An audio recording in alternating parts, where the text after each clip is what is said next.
Bonjour à tous, bienvenue encore sur la chaîne de Frankie Farmer. C'était un petit moment que j'avais pas fait une petite vidéo. Faut dire aussi ces derniers temps, on en a bavé pas mal.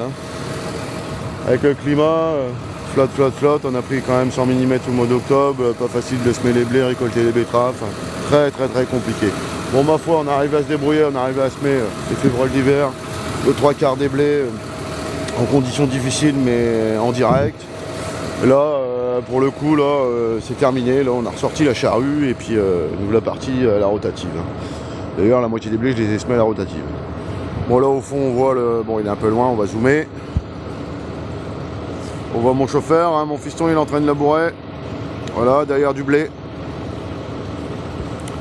Il laboure. Et là, en fait, aujourd'hui, la vidéo, elle est basée sur une nouvelle culture, non, une ancienne culture qu'on remet au goût du jour. On reteste cette année. Parce que par le passé, avec notre associé, on en avait fait un peu, donc on a un peu d'expérience là-dessus. On fait de l'épeautre. Alors qu'est-ce que c'est de l'épeautre? L'épeautre, c'est une céréale, c'est un vieux blé. C'est ce qu'on appelle c'est un ancien blé, c'est un très vieux blé. Alors la variété, ça doit être convoitise, je crois. Oui, c'est ça, c'est convoitise. Alors c'est du blé qui sert en principe au sans gluten. C'est-à-dire on fait une farine avec pour faire du pain, de la céréale. Pour ceux qui mangent du sans gluten. C'est un blé quand même qui est assez résistant. Il est intéressant dans le sens que c'est un blé, c'est une céréale qui est moins gourmand en azote, en engrais, qui est très peu sensible aux maladies, donc peut-être un passage sur épi à la fin de fongicides, mais par rapport à un blé conventionnel, on va dire 2 fois moins de fongicides. Et pas de risque avec les insectes, excepté au moment de la levée, sinon le reste de sa campagne, ça va. Donc un blé qui est assez économique. Par contre, les rendements sont beaucoup moins élevés. Donc économiquement, il faut voir.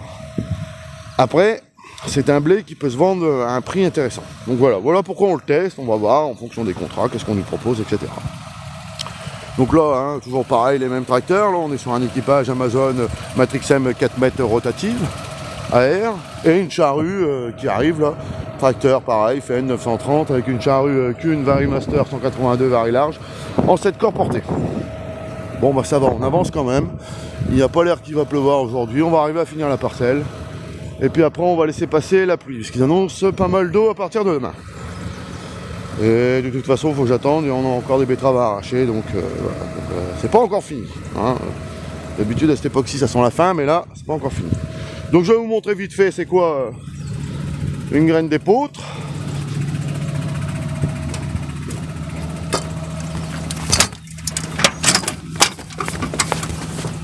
Voilà. Donc là on est dans la trémie du soir. Une graine d'épeautre. Vous voyez? Alors ça ressemble pas comme d'habitude à un grain de blé. En fait ça s'appelle une balle. Le grain est récolté avec sa balle. La balle, vous voyez, c'est une sorte d'écorce, de coquille. C'est des glumes, c'est comme la glume de blé, mais en beaucoup plus dur, beaucoup plus résistant, qui protège le grain. Le grain est un peu plus petit, un peu plus léger que du grain de blé traditionnel, mais c'est sa protection. Bon, là, c'est compliqué d'avoir des semences et d'avoir des contrats, donc là, on arrive à avoir un contrat de semences convoitise, et c'est de la semence non traitée, c'est naturel. Bon, là, on va pas le manger, parce que ça ressemble plus à du bois qu'autre chose. Après, je peux essayer de vous en décortiquer un, mais très compliqué. Attendez. Bon voilà. Non mais la protection du blé. Hein.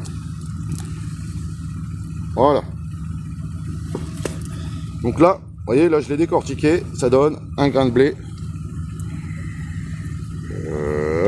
On va séparer la balle. Alors la balle, c'est ce qui est à droite, à gauche c'est le petit grain. Voilà, le petit grain de blé. Il est protégé là-dedans. Donc voilà, on va suivre cette culture-là pendant toute l'année et on verra ce que ça donne à la récolte. Donc voilà. Un PMG qui est très élevé mais par contre très volumineux, sachant que dans une trémie comme ça on arrive à mettre 700 kg, mais en réalité on en met la moitié en poids parce que c'est très volumineux. Donc voilà.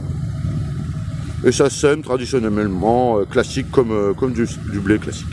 Voilà, à bientôt à tous sur Frankie Farmer, n'hésitez pas à me mettre un petit pouce. Merci.